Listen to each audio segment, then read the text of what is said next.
Cuan, cuan, we be getting money. Cuan. Sebelum kita lanjut ke videonya, saya ngasih sebuah sekuritas yang ada fitur trading stop terbaik, teman-teman. Nah, ini adalah MND sekuritas. Nah, cara setting trailing stopnya seperti ini, teman-teman ya.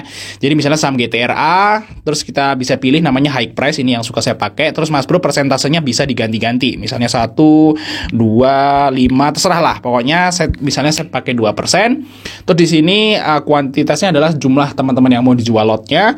Tanggalnya diperhatikan, ini tanggal 4. Oke, kita confirm sell. Nah, artinya apa di sini? Jadi saham GTRA akan terjual jika harganya itu turun 2% dari harga tertinggi. Nah, ini enak banget teman-teman ya. Jadi istilahnya nggak usah mantau pun, nanti saham ini akan kejual secara otomatis. Nah, bagi teman-teman mau buka MND sekuritas, ada promo sekarang, deposit hanya 100.000. Nanti teman-teman akan gabung di grup salesnya. Kalau misalnya teman-teman pengen belajar gimana cara pakai MND sekuritas ini secara menyeluruh, Mas Bro bisa chatting aja di grupnya. Mas Bro, tadi Fajar Daily, dan kali ini kita ngobrol-ngobrol tentang IHSG, teman-teman ya.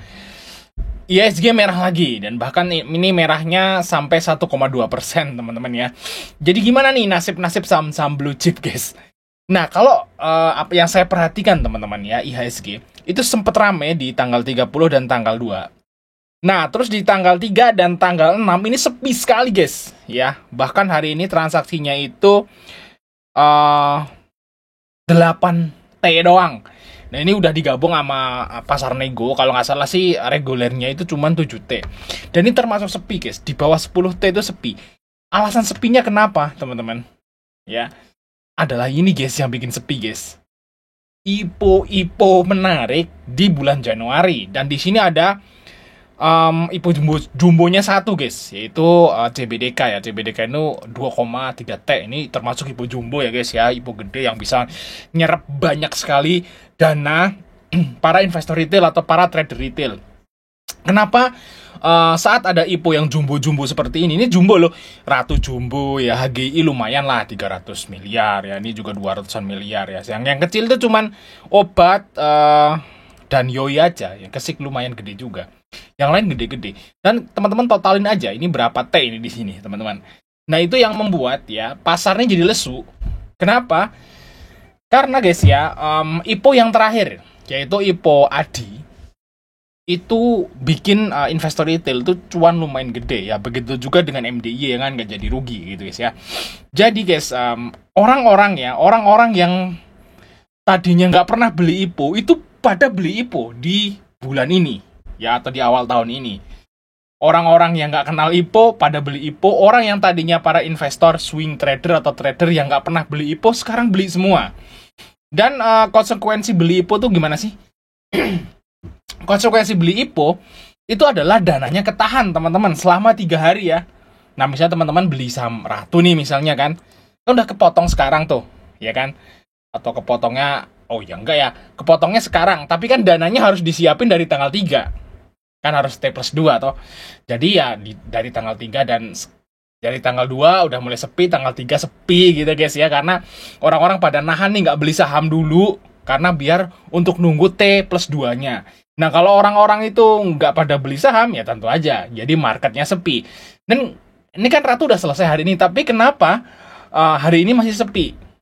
Ya karena orang-orang pada persiapan mau beli saham CBDK. Nah, orang-orang pada jual tuh saham atau nggak bertransaksi lah. Mereka nahan untuk bertransaksi atau cenderung mereka jual sahamnya buat nanti biar bisa ikut IPO CBDK atau ikut IPO DGWG.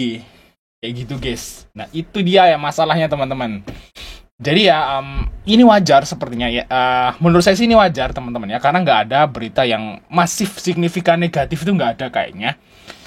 Di sini kita lihat juga dolarnya mulai stabil ya. Waktu itu saya pernah bikin video ya, cuman saya udah hapus lagi gitu ya. Dolar itu sempat nyentuh ke 15.000. Waktu saya bikin video, terus saya upload nih, saya nggak tahu ya, saya upload, terus sejam lagi itu naik lagi dolarnya nih, guys. Ya saya nggak tahu, saya dihujat, guys. Wah, lu nyebar hoak bang, bla bla bla segala macam. Ya saya nggak tahu, orang sawah waktu bikin video itu dolarnya waktu di bawah sini. Ya ternyata dalam waktu 15 menit atau berapa ya, 10 menit, 15 menit naik lagi, saya nggak tahu. Dan saya udah upload, saya nggak perhatikan, sejam lagi saya perhatikan, saya dihujat. Ya udah saya hapus deh.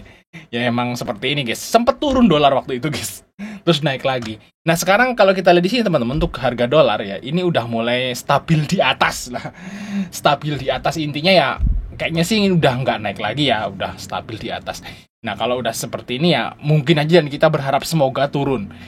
Nah kayak gitu guys ya. Jadi apa namanya, kalau saya ditanya nih bang kapan sih IHSG naik? IHSG naik guys, kalau teman-teman perhatikan ya, saat IHSG itu mulai naik, itu saat rupiah itu menguat. Saat rupiah itu menguat teman-teman, IHSG itu naik. Nah kalau kasus yang sekarang kan rupiahnya melemah nih, udah di atas, tapi udah mulai stabil di atas gitu ya. Harusnya nggak ada masalah ya. Masalahnya kenapa saham-saham blue chip tuh sekarang pada turun, transaksinya sepi? Ya karena ada IPO jumbo teman-teman. IPO jumbo yang menarik. Nah itu aja guys. Karena orang kan pada beli banyak, jadinya wah gue beli 99 juta lah CBDK, semua orang kayak gitu. Daripada nunggu BRI atau Mandiri lama banget ya, mending CL aja lah, masukin ke CBDK atau ke Ratu. Dan saya yakin banyak banget orang yang berpikiran seperti ini. Banyak banget, dan itu yang membuat sahamnya cenderung merah dan sepi. Ya gitu ya. Jadi istilahnya kalau teman-teman duitnya dingin banget gitu ya, dan udah punya dana sendiri buat beli IPO, ya saham-saham blue chipnya jangan di cut loss dulu. Ya saya masih optimis nih ya, bahwa nanti waktu pesta dividen. Pesta dividennya kapan? Nah, kita lihat di sini teman-teman ya. Nah, di sini nih dividen nih udah. Nah, teman-teman download belum nih data dividennya? Ya di SS Rekom. Nah, kita lihat di sini teman-teman. Pesta dividen itu kapan? Pesta dividen itu mulai Maret, April, Mei. Nah, Maret, April, Mei, puncaknya Juni. Nah, itulah pesta dividen, teman-teman. Nah, saya yakin juga nanti berarti kalau 3 bulan sebelum Juni itu bulan apa? Maret, April, Mei, Juni. Nah, mulai bulan Maret, April lah. Harusnya sih IHSG itu posisinya di atas.